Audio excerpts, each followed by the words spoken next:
Fala pessoal, beleza? Hoje a gente vai falar um pouco mais sobre renda variável.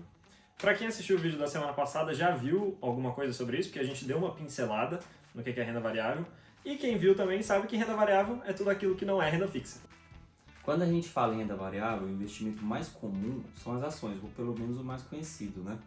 O que é então, galera, as ações? As empresas, elas precisam de dinheiro. Ela pode se financiar através de dívida, ou seja, por exemplo, vai no banco e pede dinheiro emprestado, ou emitir uma debênture, ou ela pode vender uma parte dela, que aí ela vai no mercado, vende uma parte das ações. Por isso que elas são empresas de capital aberto, que qualquer um pode ir lá comprar uma ação de uma empresa, né?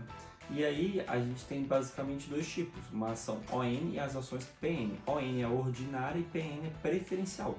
Então as ordinárias ela vai te dar direito a voto nas decisões estratégicas da companhia. Então literalmente você está ali participando da companhia, isso é muito legal.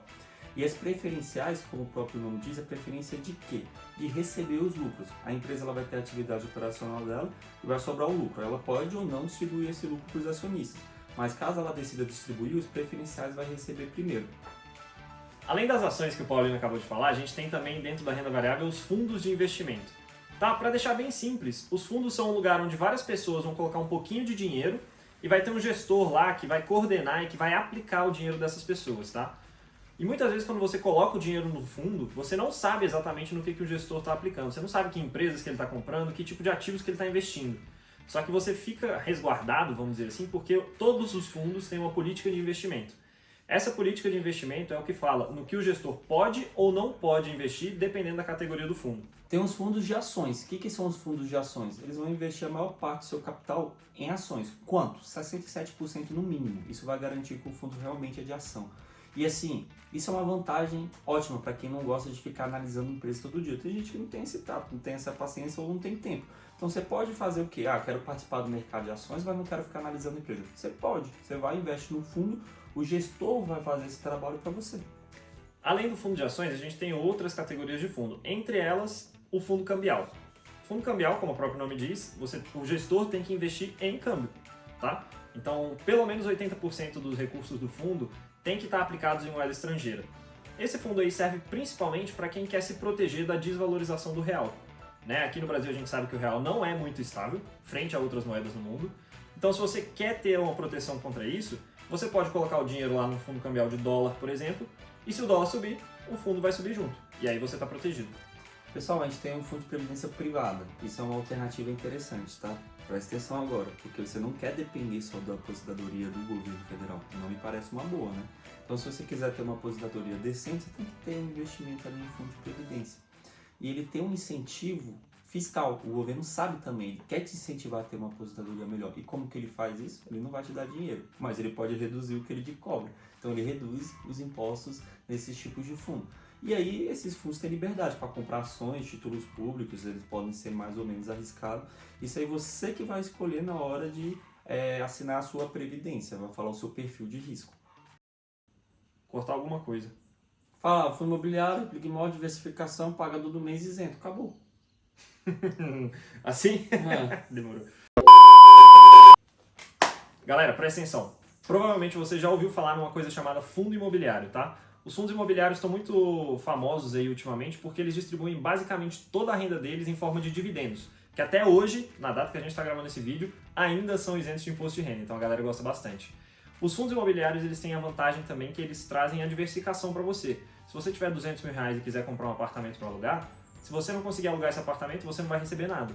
Por outro lado, se você investir isso num fundo e o fundo compra um prédio inteiro, se metade do prédio estiver alugado, você vai receber metade do aluguel, certo? Então, por isso, eles são uma alternativa bem viável comparado a outros investimentos imobiliários, principalmente em casas, salas comerciais ou apartamentos inteiros, né?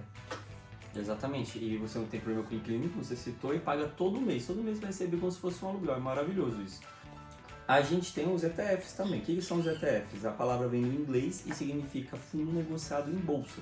Então, da mesma forma que você vai lá e compra uma ação da Petrobras, você vai lá na bolsa e compra uma cota desses fundos. E o que eles fazem? Eles replicam outra coisa. Parece complicado, mas não é não. O Ibovespa, que é a Bolsa do Brasil, tem, sei lá, 70, 80 empresas dentro. você ir diretamente comprar as 80 dá muito trabalho. Então, se você quiser replicar ele, você vai comprar um ETF do Ibovespa. Então, se o Ibovespa subir 2%, seu ETF vai subir também, ele está replicando.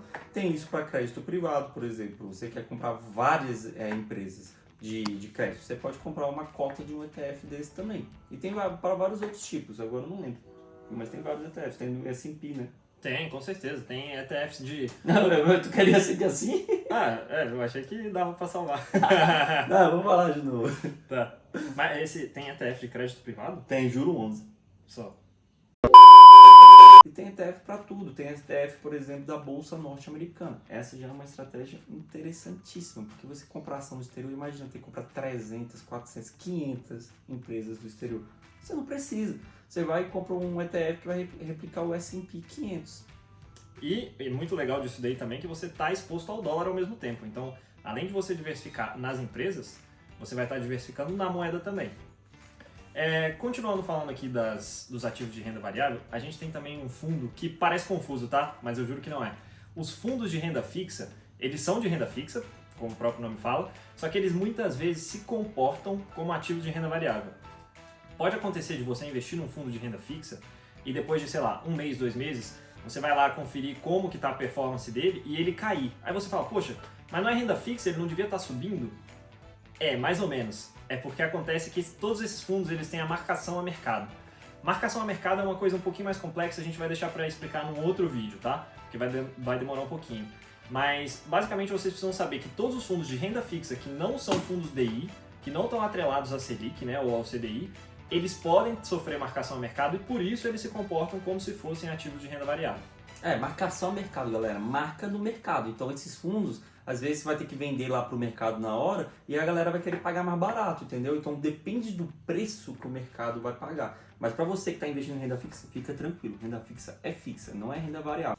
A gente tem os derivativos, que, como o nome diz, deriva de outra coisa. Então, é um investimento que deriva de outro. Ele tem a função de controle de risco, que seria hedge, mais conhecido como hedge. Por exemplo, a gente tem as opções. Dentro dos derivativos, a gente tem as opções. Pode ser uma opção de compra. O que isso quer dizer?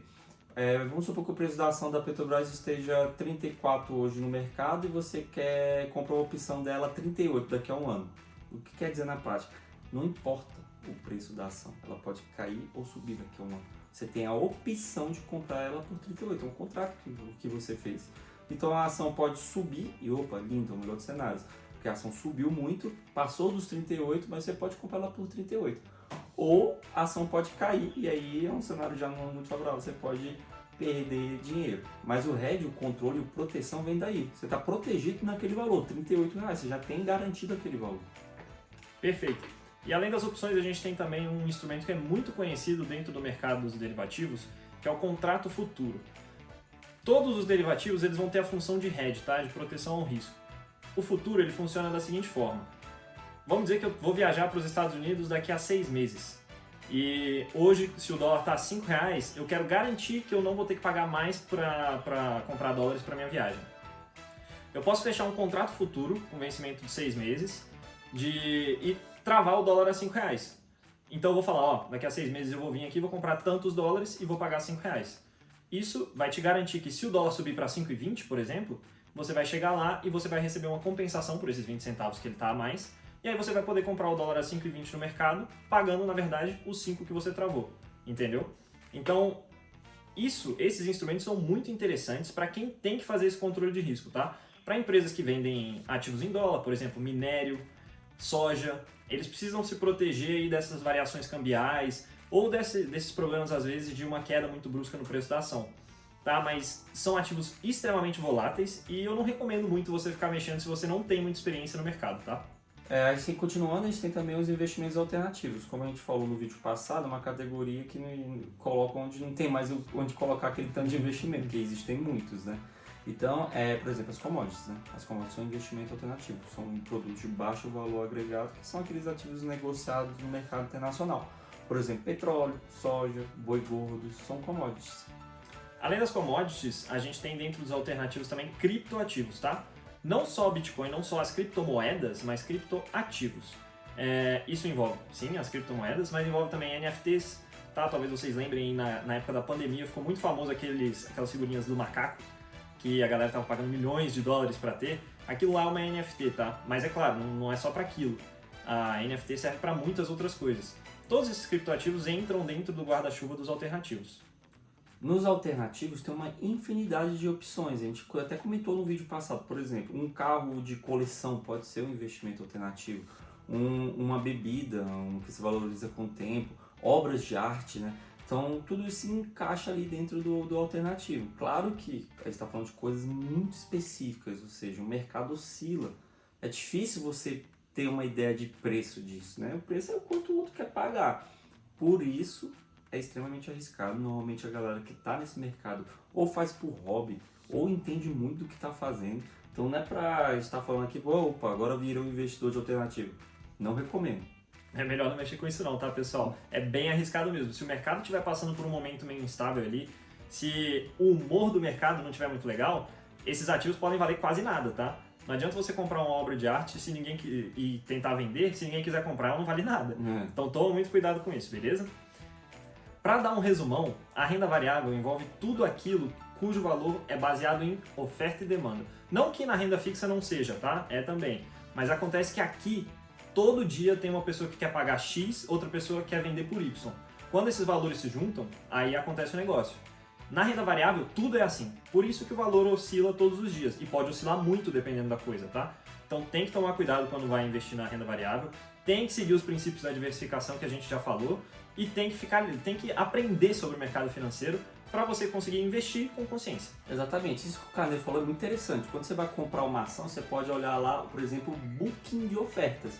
Lá vai ter a galera querendo vender, quem vender mais caro está no topo, e a galera que quer comprar. Quem quer comprar mais caro também está no topo. Quando casa, tem um negócio. Então, assim, é literalmente oferta e demanda. Isso é a renda variável.